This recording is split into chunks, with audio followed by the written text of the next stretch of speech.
good morning to everyone. So, dito na naman po ang inyong kaibigan. So, dati lang nag-imot-imot, pero ngayon ito na naman po sa inyong harapan. So, 'di ba? Nandito po sa inyong harapan. So, makikiusap po ako sa inyo na mang-iistorbo muna ako dito, no? Ganun, mang-iistorbo muna ako dito. So, nandito pa pala ako, no, nang dahil po kay Ma'am Boyko, Ma'am Edna Boyko Guanzon. So, ito po, ayan. So, ito po ang mensahe ni Ma'am Edna Boyko Guanzon. So, nagkaroon po siya, mga ka-guys, ng vlog content. So, di ba?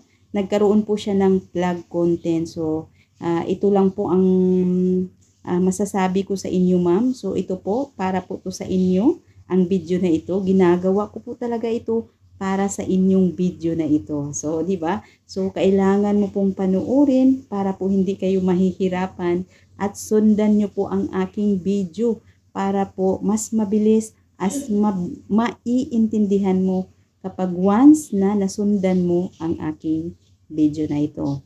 So, nagkaroon po talaga siya, guys, ng vlog content. So, bago po natin umpisahan, no? So, maraming salamat po sa lahat. Lahat po na sumusuporta ng aking mga content. So, sa lahat pong nagko-comment dyan, nagre-react. So, laking pasasalamat po ako na nandyan kayo palagi. Hindi kayo nang iwan. So, di ba? So, hindi talaga nang iwan, mga ka-guys, no? Hindi talaga nang iwan.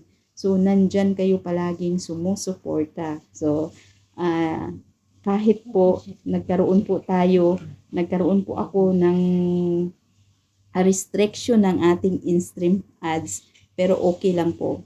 At least, meron pa pong naniniwala sa akin at nagtatanong at nagmi-message kung paano po talaga gawin ang ating vlog content. So, tara po, panoorin po natin. Ayan, so dito po makikita lahat. Sundan nyo lang po ang aking video. So, ganito, no? So, punta tayo ng ating Facebook, so, sa ating profile. So, makikita nyo dyan ng tatlong line dyan sa taas. So, pipindutin lang po natin yan. So, ganito po yun. So, dalawa po kasi sa akin kasi may Facebook page po ako. So, pipindutin po natin yan sa ibaba po, mga ka-guys. So, dyan sa ibaba, makikita nyo po dyan ang so, help center, support inbox. So, support inbox po yung ating pipindutin. So, di ba? Yan po ang support inbox. So, makikita nyo dyan report and your alerts. So, pindutin po natin yung alerts. So, di ba? Makikita nyo yung your alerts. So, di ba? Wala po ako kasi yun yan dati yung alerts ko. Yun po, nagkaroon po ako ng violation, yung cyber security. So, di ba makikita nyo dyan, mga ka-guys? Hindi na talaga yan ma-delete ang cyber security dahil po napakatagal na po yung violation ko. Kaya yun po ang sinasabi ko, kung mas maigi at mas maaga, araw-araw bisitahan nyo po ang inyong mga support inbox para po malalaman nyo at ma-delete nyo na kaagad. Kasi once pag tumagal po yan, umabot na po yan na siya ng ilang buwan, hindi na po talaga yan madidelete. So, tumagal na yan dyan sa inyong mga support inbox, katulad sa akin, yung cyber security. Pero kahit meron po akong cyber security, at least, binibigyan din po ako ni Mita ng in-stream ads. Pero, binibigyan nga ako ni Mita ng in-stream ads, pero ang problema naman po is nag-restricted ang aking in-stream ads. So, natapos ko na yun. So, nakapag-ads na po ako ng 2 buwan.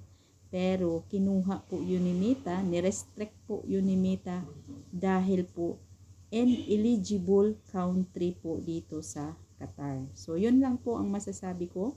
So, hindi na po tayo maghihinakit. Hindi na po ako maghihinakit ng aking damdamin.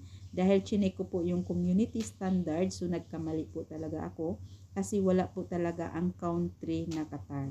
So, yun lang po ang aking masasabi. Yun. At sana po ay may natutunan kayo. Ayun. So, good luck and God bless sa lahat.